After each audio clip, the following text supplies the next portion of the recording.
Can you take us through last week, the kicking competition, and how everything evolved as the week went on up to the game? Well, we made it a competition, obviously, you know, and Kessman won the competition. He made more kicks during the week, you know, performed well in the week. Everything's charted, every kick, every distance. They kicked right after one another.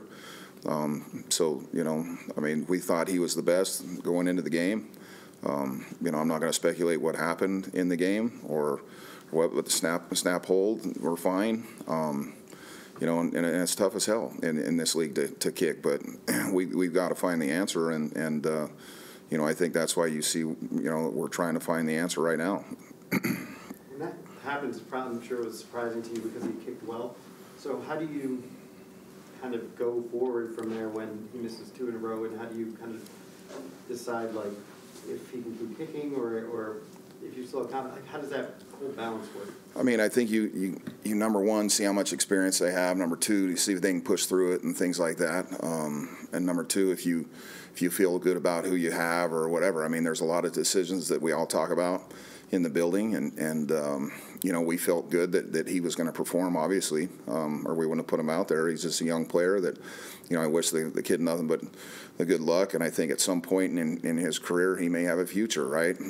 Great kid, worked his butt off, but what it comes down to in this business is a results-driven business, and you know, we've got to convert those kicks. There is no question. You know, I think maybe the game would have been different if we convert those kicks, and it all falls on me, you know, being the special teams coordinator. That's what it comes down to. Is Eddie the guy now? I think so, yes, sir. I mean, he's kicked really well this week. You know, I think that he hits a consistent ball. He's a proven player that's made kicks in this league over and over, and I believe it was 82% or something like that last year, or 83%, something to that effect. And I think that you know, if he goes out there, we have confidence in him. I really do. You know, we're trying to get it fixed. You brought Matt back to the practice squad, and so, I mean, even despite his struggles, you guys clearly see something with him that you think down the line he could be someone who could be consistent, right? In this right. league. I think that goes to, you know, anybody on the practice squad, so to speak, or a young player that has talent. That's why the practice squad is what it is, and a lot of times those players get elevated at a certain time or not. But you try to develop these guys that you see something in. You know, his leg talent is as good as anybody in this league. His rise, everything that he does, he's just got to mature and make the kicks he's got to make. And you know, you try to develop those players that are on the practice squad, and that's what we're trying to do. Is it kind of, you've been here for a while, is it I think Eddie will be your 9th kicker since 2017. Is that kind of, I mean, you're smiling, what's going through your mind? You know, I think that everybody in this building is frustrated with the position. I really do. Obviously, you know, that's been a position that hasn't done a good enough job, you know, and that falls on me as the coordinator. And you know, I think that we've got to do whatever it takes, and Joe and his staff and everybody that you know, I give them credit for bringing in guys and trying to fix it.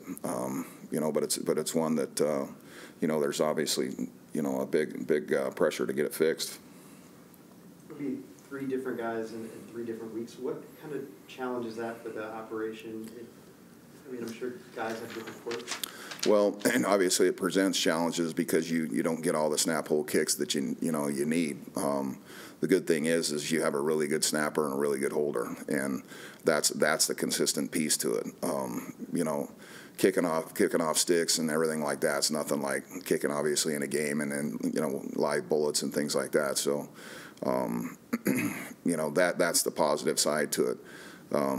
You know, that I think that Eddie's done a really nice job with a couple times he's kicked, you know, live snap holds, and so we'll see how it goes this week.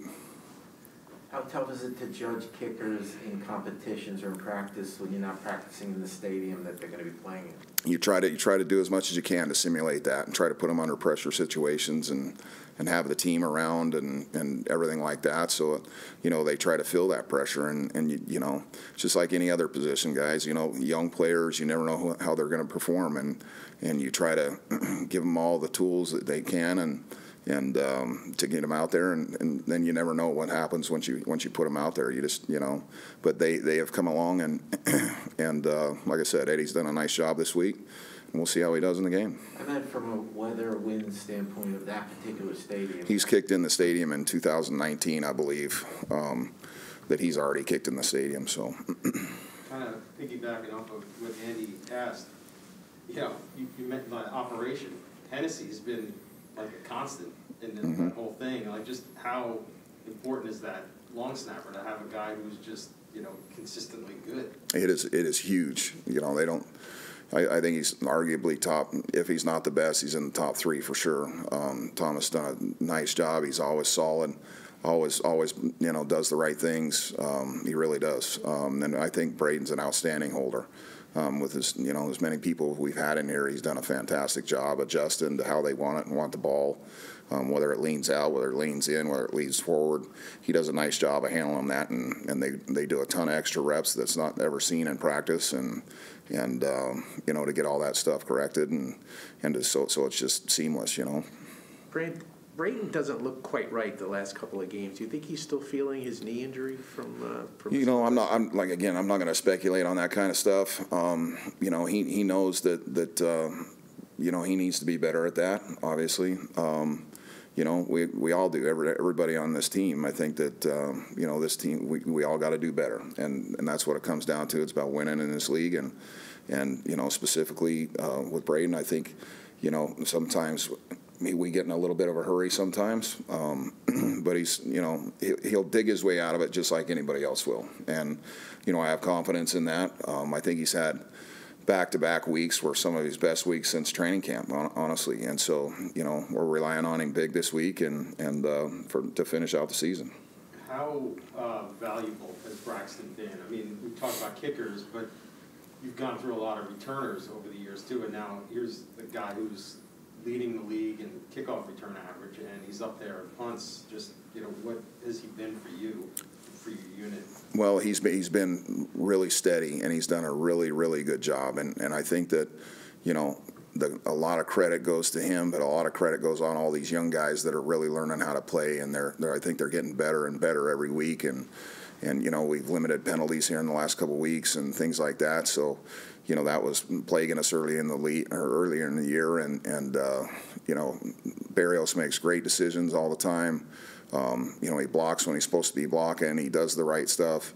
Obviously, he's got a lot of talent and things like that. He's been a pleasure to have in the room, and he's been a real positive for us this year. That's for sure. Is he the guy now on kickoff returns? Because Coleman was doing it too for a bit, and he looked pretty good too. Yeah, I think he's earned it. In my opinion, and so a lot of times, depending on the game plan, we play one, we may play 2 returners. It all depends on the game plan. So, what we feel is best for that given week. Can you take us through that return, the opening kickoff, what made it so successful, and who were some of the key blockers on that play? Well, I always say that the returner is the best blocker that you got, because if your returners understand how to set up blocks and everything like Barrios has done here in the last several weeks, they are the best blockers that you have. And so, when you set those returns up and don't cut until you have to and all that stuff, I think he's done a fantastic job. And again, I think it's the young guys, all the young guys that we have, first and second year players, they're understanding how we want things done, and they're getting the double teams, and they're singling better, and their angles are better, and all that stuff's been a pretty good improvement here in the last 4, 5, 6 weeks.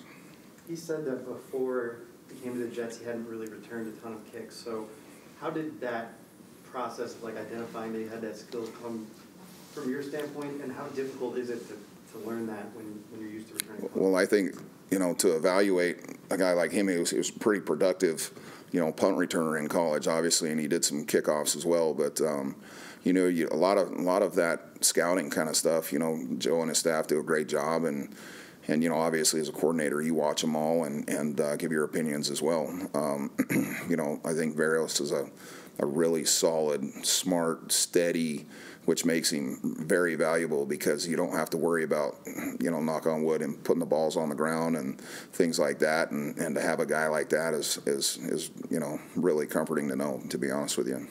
He said he loves returning punts, and there's a mentality.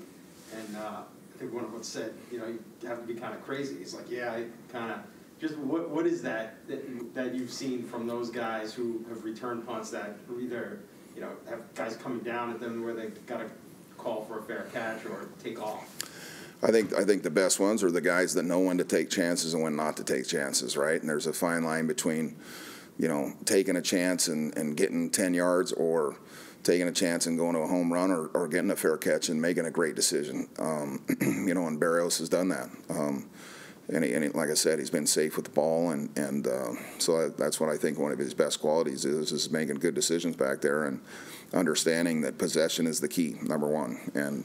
And if you have a guy that's steady Eddie back there and can catch the ball and make great decisions, then you got something for sure.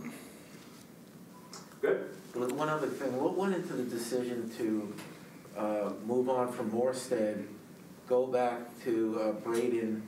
You know, Braden's wearing a knee brace. Morstead, I know it's easy to second guess, won an NFC Special Teams Player of the Week for Atlanta a week later, and man is wearing a knee brace. What went into the timing of that decision? Well, Braden was coming back, and Braden was healthy, and it was made very clear that Braden was our guy moving forward, and you know, that's what we decided as an organization. I mean, I think that's you know how I would answer that one, to be honest with you. That's because that's the truth. That's what happened.